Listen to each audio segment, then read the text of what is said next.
Ever wondered why it seems easy for one person to succeed and for other it's an uphill battle? Rich Dad, Poor Dad, for me, was that answer. Let's uncover some of the book's key financial lessons that have earned it the title of the Bible of personal finance. Number 1, the rich make their money work for them.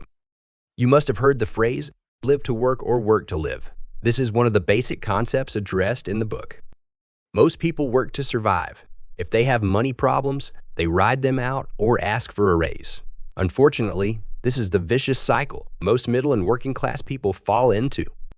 On the other hand, the rich don't work for their money. They buy assets that generate income. This is one of the book's most important lessons. Another important lesson from the book is that it's not how much money you make that matters. It's how much money you keep. Number 2, financial education is your greatest asset. According to this book, money isn't your greatest asset. The single most powerful asset we all have is our mind. If it is trained well, it can create enormous wealth, says Kiyosaki. Financial literacy. He believes that if people are prepared to be flexible, have an open mind, and learn, they tend to get richer. Sure, some people get a raise or a financial windfall, but unless you've grown to be the type of person that can handle that amount of money or income, the money will soon disappear. So an important message from this book is to become financially literate. You see, you could be highly educated and successful in your profession, but you could still be financially illiterate. He says many financial problems arise as a result of a lack of financial education, and I agree. Number 3, know the difference between assets and liabilities.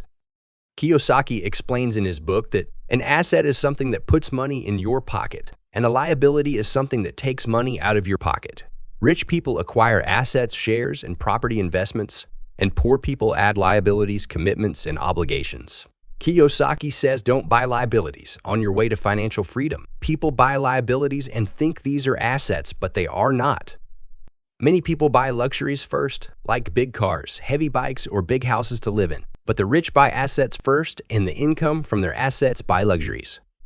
Number 4, don't be controlled by emotions. Be in control over your emotions, says Kiyosaki.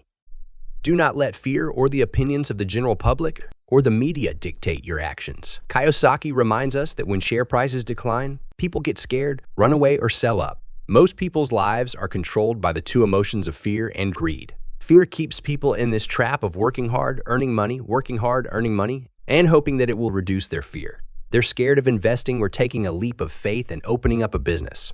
Secondly, many people are driven by the greed of wanting to get rich quickly.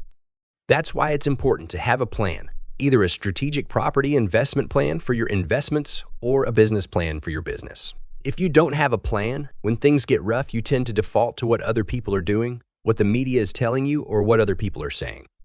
So having a plan helps you not be swayed by the emotions of fear and greed.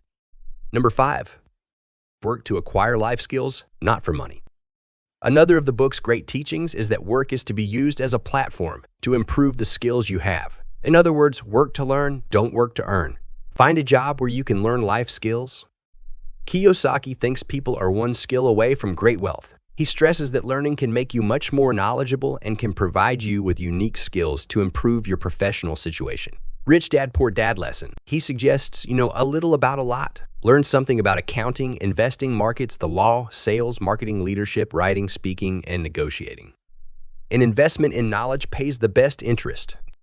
Kiyosaki tells us life skills are equally important for financial success and are not taught in school. Join me on this literary journey. If you're enjoying the content, hit like, subscribe, and share your thoughts in the comments below. Your engagement means the world to me. Number 6, failure inspires winners and defeats losers. Kiyosaki tells us the rich take risk, while the poor people are scared to fail. He says every rich person has lost money at some point, but many poor people have never lost a cent. Interestingly, just like the poor, the rich also have a fear of losing money, but the main difference between the rich and the poor is how they manage fear. For many people, the fear of losing money is much more terrifying than the joy of having money.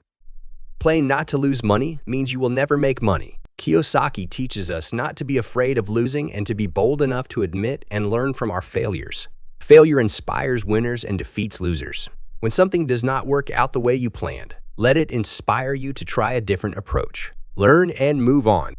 Number 7, learn to manage risk. In his book, Kiyosaki teaches us that investment is not risky. Not knowing the investment is risky. If you want to reduce the risk, then increase your knowledge. He explains that this type of knowledge will not come from going to college. It will come from reading books or sitting with people who understand the investment. Number 8. Mind your own business.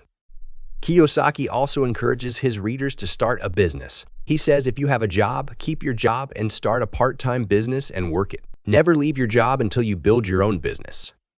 Number 9. Find a reason. Everyone wants to be rich, but many of us don't want to struggle. Kiyosaki tells us we must have a clear purpose in mind. Why do you want to earn more passive income? For many people, it's because they don't want to work all their life. They want to have control over how they spend their time. Others want to support their children financially, yet others want to give to the community or charity. Write down your why because it will keep you motivated. If you don't have a reason, then it is difficult to stay on the path to wealth. Remember, it's not your fault if you were born poor, but it will be your fault if you die poor. Number 10. Pay yourself first. If you can't get control of your own finances, then it's difficult to get rich. If you lack financial discipline, then it is impossible to become rich. So, pay yourself first. Each month, first invest a certain amount of money into income-generating assets before you pay your bills. What happens if you come up short? Use this pressure to pay to inspire you to come up with innovative ways to get enough money to pay the bills before the bill collector comes knocking at your door, says Kiyosaki. However, Kiyosaki isn't suggesting you should be irresponsible. Always pay your bills. Just pay yourself first, not last. If you pay yourself last, you would feel no pressure, but you would probably not come up with new sources of income either. In conclusion, Rich Dad Poor Dad transcends being a book. It's a blueprint for financial empowerment. Each lesson is a stepping stone toward financial literacy, freedom, and success. As you embark on your financial journey, remember these principles, apply them wisely, and watch as your understanding of money transforms. Thanks for tuning in. Show some love by liking, subscribing, and leaving a comment with your thoughts or book recommendations. Your support fuels our literary community. Until next time, stay educated.